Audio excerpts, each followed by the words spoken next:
I told you to imagine a forest, what would come to mind? Probably lush green trees, a sprawling forest floor covered in wildflowers and ferns and fallen leaves. Maybe some animals, a bird flying overhead, a chipmunk skittering through the trees. I bet you saw all that in your head while I was saying that, didn't you? Maybe you closed your eyes to help you imagine it. Maybe you immediately thought of the woods in your backyard where you used to play as a kid. Perhaps you saw something completely of your own imagination, but most likely you saw something. You did, that is, unless you're me. I have something known as aphantasia. Before you get started on the word itself, let me start out by saying this has nothing to do with the Disney movie you used to watch when you were a kid. And no, it is not the absence of the film Fantasia either.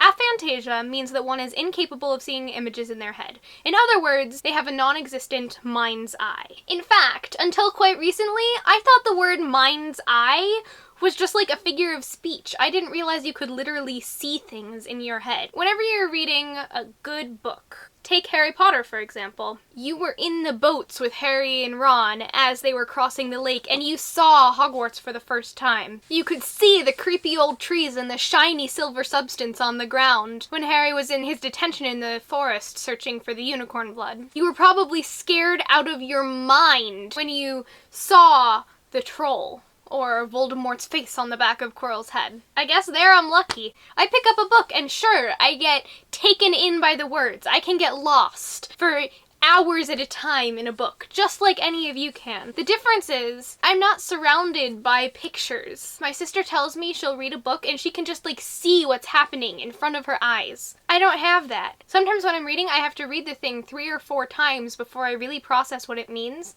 And if I can't really get into the moment, I just wind up sitting there saying each word aloud in my head as I'm going, and that's no fun at all. Right now, I can't really explain how I get into books, but I guess I still do. I've seen aphantasia equated with lack of imagination, but as most of you probably know, that's not the case for me. I have a very active imagination. I'm a fiction writer, for heaven's sake. It doesn't mean that I have a lack of creativity.